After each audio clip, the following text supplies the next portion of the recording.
Alright, so we are the power team for the rock crusher. So from our last design that we had, well, two of the power teams have now combined into one. So our original power team had a crank design with some gears, and the other power team had a crank design with some gears. so more or less the same thing, but a little bit different. But after kind of looking at the budget, looking at some other constraints that we had, we decided to kind of go with a more simplified non-gear method. We did some of the math with some of the calculations that were given to us by the crushing team, and this should be more than enough force to crush rock. Yeah.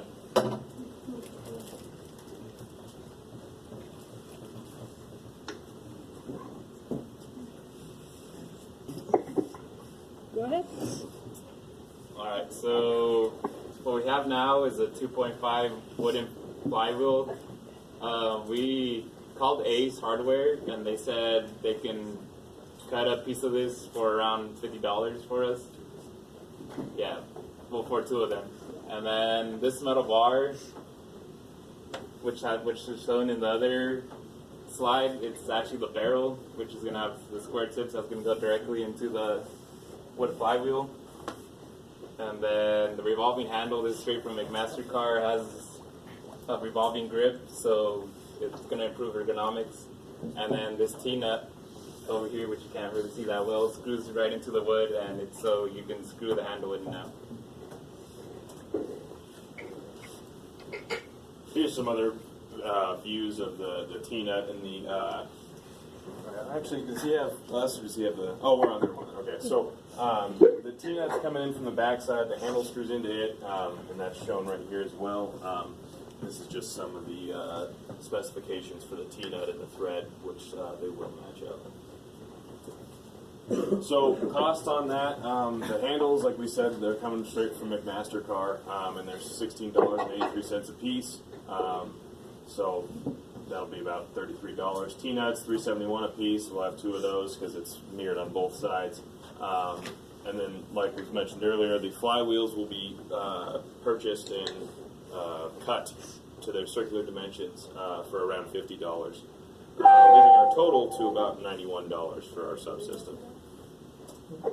So moving forward, we want to create a more secure connection. As of right now, it's just the wood on that metal part, and that's not going to obviously work. But we're trying to make sure our design is flexible.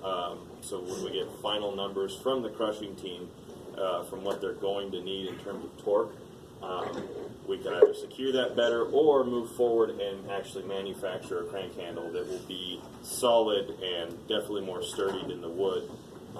But as of now, the math checks out on those, and those are both viable. And that's applying 20 pounds of force, which we did some research and saw that it's reasonable for somebody to push and pull, I think, about 20% of their body weight. So 20 pounds is pretty easy for most people. Yeah. And that's it for the power team. Is there any questions?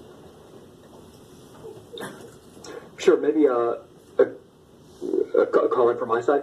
Mm-hmm.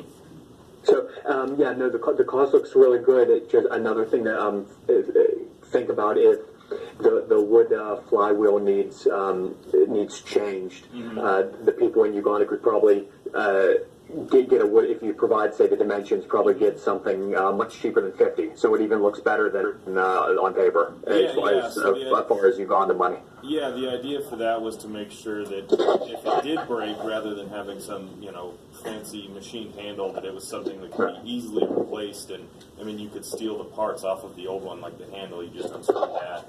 And so it's designed to be very replaceable and Mm-hmm. wood's somewhat easy to come by, more or less. So. Right. Great. Any other question, guys? No? Okay then.